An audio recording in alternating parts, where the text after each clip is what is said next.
It was a violent home invasion that left 2 people shot, including a man police say was only trying to protect his home and family. It happened in Johnstown's Moxham neighborhood last February, and police say it all had to do with drugs, specifically a package of marijuana mailed to the wrong house. It was one of 3 violent incidents in our region last year that authorities say revolved around marijuana, and with the drug being the topic of a national debate, as lawmakers push for legalization, we decided to take a closer look. It has already been legalized in Colorado, but is it working, and could it work here in Pennsylvania? One local prosecutor says no. Maria Miller's been talking with people on all sides of the issue, and she joins us now with more. Maria?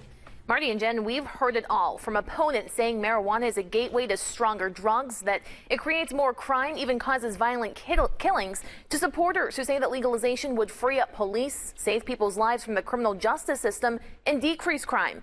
It's certainly a debatable, lengthy discussion, one with many different factors and strong opinions on all sides.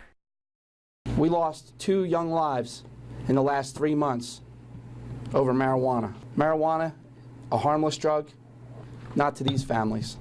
It's statements like these made by District Attorney Bill Higgins after 2 recent deaths in Bedford County that has some marijuana supporters outraged. So, you know, that I'm mixing apples and oranges there. Marijuana in and of itself is a harmless drug. I get that. I get that that's their point. But my point is this. You know, getting involved in this stuff doesn't end well. He's talking about the killing of Stephanie Waters just 3 weeks ago. A 21-year-old girl authorities say was gunned down in her own car during a drug deal with 2 teenage boys. And the violent death of James Deneen in September. A total of 4 people are still in jail, one accused of shooting him in the back of the head, the others charged with cleaning up evidence and helping to burn his body in the trunk of a car. Could these things have happened without marijuana being the catalyst? I don't know. But why, you know, these people probably wouldn't have been meeting up with each other. He had as big as heart as anybody you could ask for, you know. So that's why when they told me originally that he went to rob somebody, I'm like, I knew that wasn't true. James Deneen Sr. is fighting for justice, and Higgins is on board, already announcing his plans to seek the death penalty against Deneen's alleged killer if he's convicted of first-degree murder. But what he doesn't agree with is his son's death having anything to do with drugs. He was doing something that somebody else prearranged, and he was doing somebody else a favor. Your son? Yeah, and he was in the wrong place at the wrong time. Still, it brings up a good question, especially at a time where there's a push to follow the lead of Colorado and legalize marijuana here in Pennsylvania. Every dollar taken out of the hands of a criminal and put into the hand of a legitimate marijuana entrepreneur makes our streets safer. Senator Dalen Leach of Montgomery and Delaware counties has proposed a bill with Senator Fulmer to legalize the use of medicinal marijuana. Just this week, holding a press conference to highlight how it could help those in the state. This is not about the high. This is not about recreation. I'm tired of being in pain. I shouldn't risk my family, my imprisonment, so I don't become an addict. This is about medicine. But Leach is also a supporter of recreational marijuana, and in the past has proposed legislation to legalize small amounts for everyday use, even making a trip to Colorado that made headlines after he admitted to taking a few puffs from a marijuana vaporizer that he contends was strictly for research. I went out there to study the industry. On my 4th night there, I tried a couple puffs to see if what they had said about potency and so forth changing was true. I would have been negligent had I not done that. And, you know, it's a shame when knowing stuff is considered a bad thing. That's embarrassing. That was embarrassing, and I just don't think that we should be in the business of condoning this type of behavior.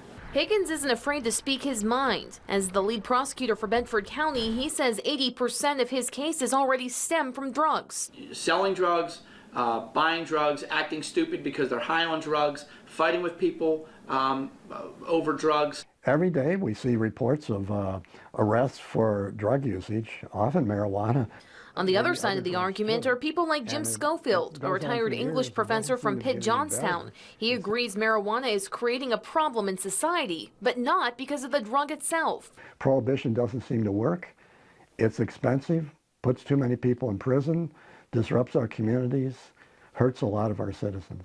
Schofield likens the ban of pot to the prohibition of alcohol in the 1920s. Certainly alcohol is a problem, but we decided to make it legal and not have a big problem where we arrest people for drinking or distributing alcohol. And I don't see why marijuana especially, and maybe a lot of the other drugs even, are any bigger danger than alcohol. Higgins doesn't agree. It hasn't worked in Colorado. I've looked at some studies there and talked to some law enforcement officials there, and it's been nothing but a problem. That data, though, is conflicting.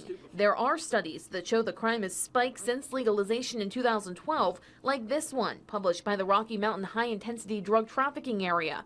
It says traffic fatalities involving operators testing positive for marijuana increased 2.4%, while the crime rate steadily increased across the board 1.8% throughout the state.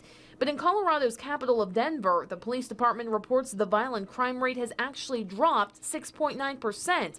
Property crimes by more than 11%. The number of arrests is down dramatically. The number of traffic accidents is down. Thousands of people don't have their lives ruined by being thrown into the criminal justice system every day. And so given those statistics, it's hard to argue that it's not working. But it does beg the question, with Colorado's own governor telling reporters just last week that the decision to legalize recreational marijuana in his state was, quote, reckless. The Huffington Post reports that Governor John Hickenlooper says he hates that his state is the experiment, and he cautions other governors whose states are considering similar reform laws. In Pennsylvania, polls show that voters support the legalization of medical marijuana use, 85 to 14%. But when it comes to recreational use, voters are divided. If it's a problem, it's a health problem. It shouldn't be a criminal problem. That's what we're trying to handle now, and I fear we're creating more crime. And it wouldn't happen anymore as soon as we legalize marijuana and end this insane policy of prohibition. There are people that don't smoke weed because it's illegal. And now we're going to open the door for them? Why are we going to do that? While politicians and elected officials argue it out, Deneen just wants a reason for his son's death. I know he did not kill Jimmy over pot. Whether he was told to, whether he was desperate, whether he was high himself to where he didn't even realize what he was doing. I would like to know why he killed him. Now, to clarify, the legalization of medicinal and recreational marijuana are two completely separate issues. District Attorney Bill Higgins says he's not against the use of medicinal marijuana as long as it's regulated properly. In fact, he says he can see some benefits as long as it's only prescribed to those in extreme chronic pain or those with underlying conditions. Reporting live, Maria Miller, 6 News.